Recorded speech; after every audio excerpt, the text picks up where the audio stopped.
Assalamualaikum warahmatullahi wabarakatuh. Kami dari kelompok 8 ingin mempresentasikan tentang asuhan gizi pada pasien penyakit tropis, yaitu kecacingan dan difteri. Di sini saya sendiri, Asifah Rahmariani, dan rekan-rekan saya, Diandra Safira, Dina Sania Ahmadani, Magdalena Ardila Ahmad, dan Mutiara Anjani.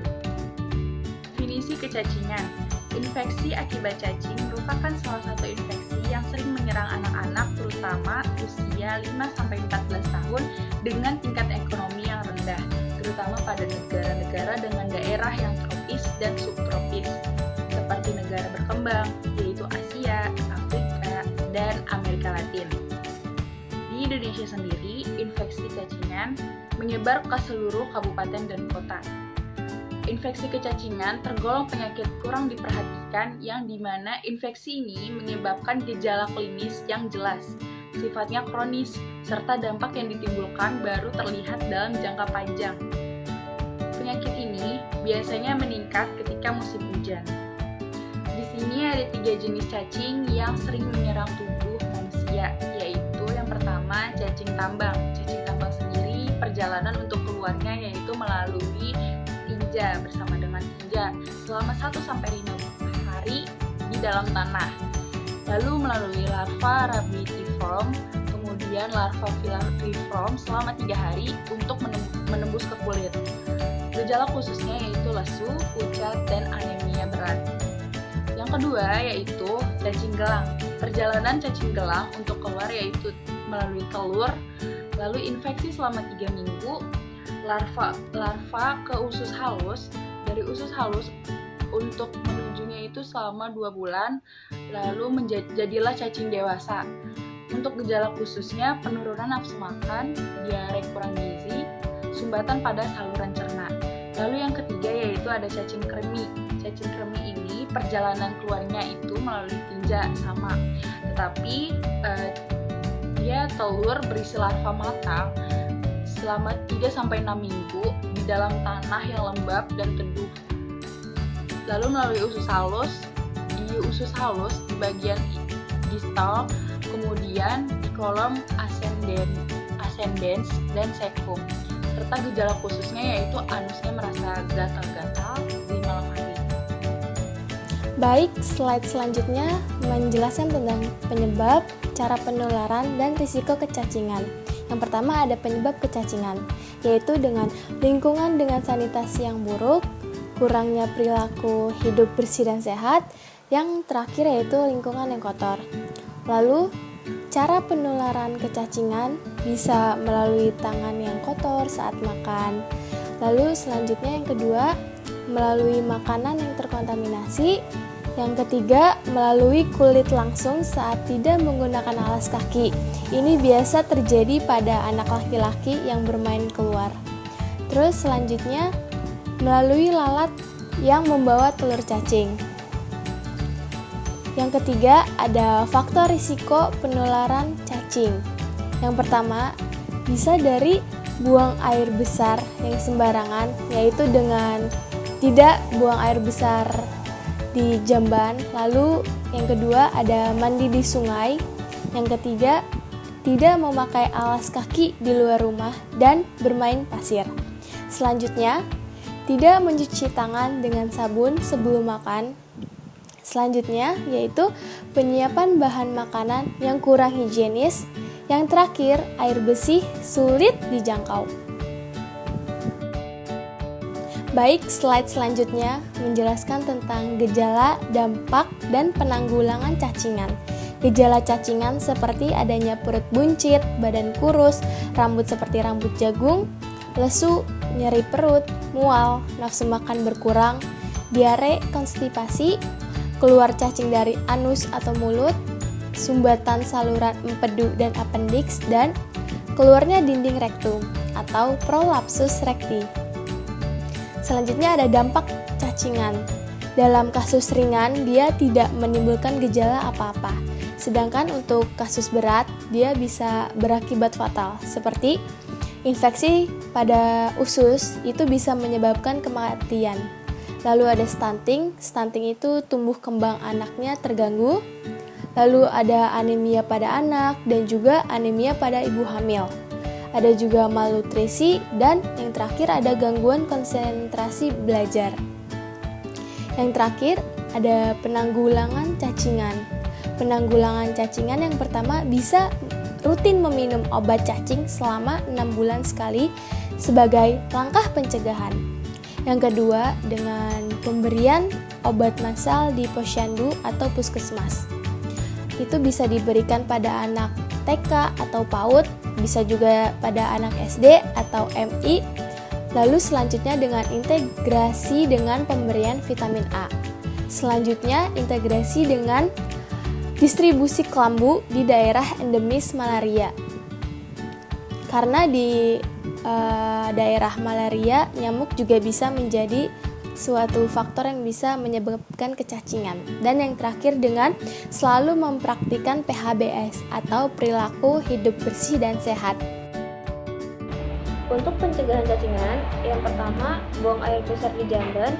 Yang kedua, mencuci tangan dengan sabun dan air mengalir sebelum makan. Yang ketiga, menyimpan makanan dengan wadah tertutup. Yang keempat, selalu memakai alas kaki saat keluar rumah. Dan yang kelima, pastikan air yang kita minum dalam keadaan sudah dimasak. Untuk pengobatan pasien yang sudah terinfeksi, yang pertama, mendatangi vaskes terdekat untuk mendapatkan obat cacing. Yang kedua, survei evaluasi prevalensi cacingan dengan cara pengambilan sampel tinja untuk diperiksa dan untuk penentuan tindakan selanjutnya. Yang ketiga, pemberian obat massal selama 5 tahun. Lalu untuk mekanisme pemberian obat cacing pada anak balita, semua anak balita mendapatkan obat cacing setahun sekali pada saat pemberian vitamin A di bulan Agustus di posyandu atau fasilitas kesehatan lainnya. Dengan dosis anak usia 12-24 bulan, setengah tablet albendazole 400 mg, dan untuk anak usia 24-59 bulan, 1 tablet albendazole sebanyak 400 gram. Obat diberikan oleh petugas puskesmas atau kader yang telah mendapatkan petunjuk. Untuk pemberian obat, kader posyandu menanyakan pada orang tua apakah anak sudah makan sebelumnya. Anak harus makan pagi sebelum minum obat. Pemberian obat cacing dilakukan setelah anak mendapatkan vitamin A. Anak minum obat cacing di depan petugas kesehatan atau kader. Selanjutnya difteri. Difteri adalah suatu penyakit infeksi toksik akut yang menular disebabkan oleh bakteri Corynebacterium diphtheria yang menyerang sistem pernapasan pada bagian atas. Penyakit ini lebih sering terjadi pada anak-anak usia 1-10 tahun. Banyak faktor yang bisa menyebabkan penyakit difteri ini, di antaranya faktor penduduk, faktor lingkungan, dan pelayanan kesehatan. Cara penularan difteri dapat menular dengan cara kontak langsung maupun tidak langsung. Dari air ludah saat penderita berbicara, batuk atau bersin, melalui pernapasan, kuman masuk ke dalam tubuh orang, maka terjadilah penularan penyakit difteri dari seorang penderita kepada orang-orang di sekitarnya. Untuk manifestasi klinis dari gejala umumnya yaitu demam tidak terlalu tinggi, lesu, pucat, nyeri kepala, anoreksia, dan penderita tampak lemah, disertai pilek, sesak napas, dan gangguan sulit menelan. Untuk manifestasi klinis dari oksitoksin pada jaringannya yaitu gejala akibat eksotoksin bergantung kepada jaringan yang terkena, seperti inokarditis paralisis, jaringan saraf, atau nefritis. Untuk komplikasinya, racun difteri dapat menyebabkan kerusakan pada jantung, sistem saraf, ginjal, ataupun organ lainnya. Untuk saluran nafas, obstruksi jalan nafas, bronchopneumonia, atelektasis paru. Untuk kardiovaskularnya, miokarditis akibat toksin kuman. Untuk urogenitalnya nefritis, dan untuk susunan sarafnya paral. Selanjutnya ada klasifikasi difteri. Yang pertama ada difteria hidung. Gejala awal yaitu pilek ringan tanpa atau disertai dengan gejala sistemik ringan. Sekret hidung berangsur menjadi serosanguineus dan kemudian mukoporulen, mengadakan lecet pada nares dan bibir atas dan tampak membran putih pada daerah septum. Yang kedua ada difteria tonsil faring. Gejalanya anoreksia, malaise, demam ringan, dan nyeri menelan.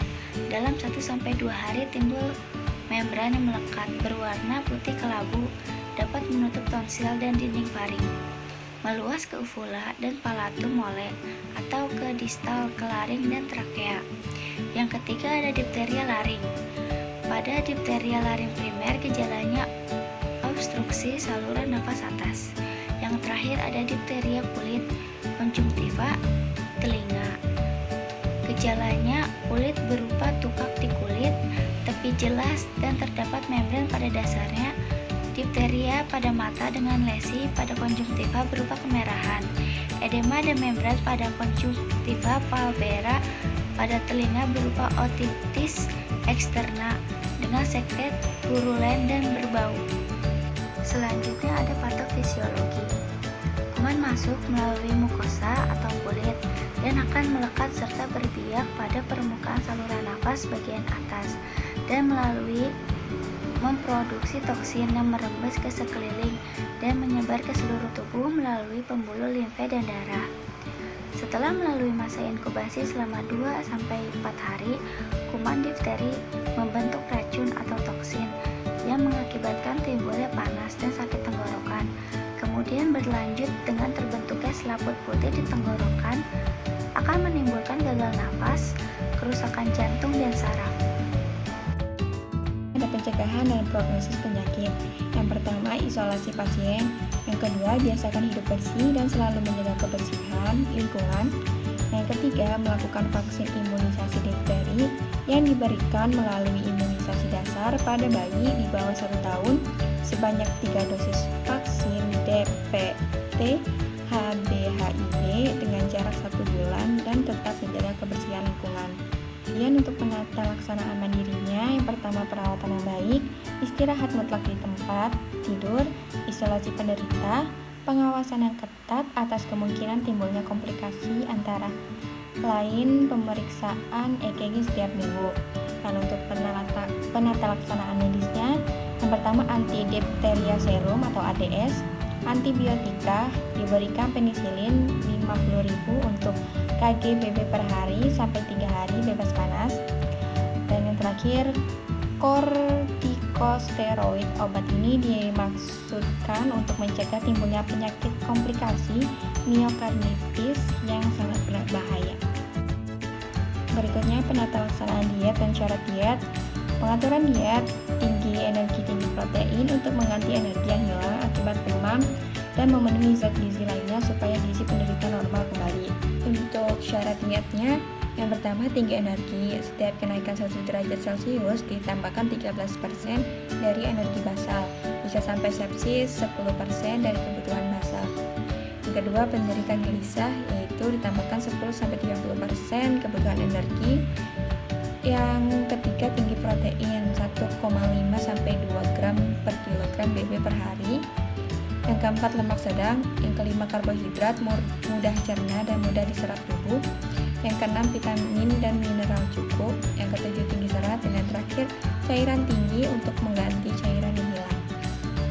Untuk referensi, kami memakai 2 jurnal. Yang pertama, Jurnal Sosialisasi Pencegahan Penyakit Infeksi Kecacingan di Wilayah Mataram, dan yang kedua, Jurnal Difteri dalam Lingkup Asuhan Keperawatan.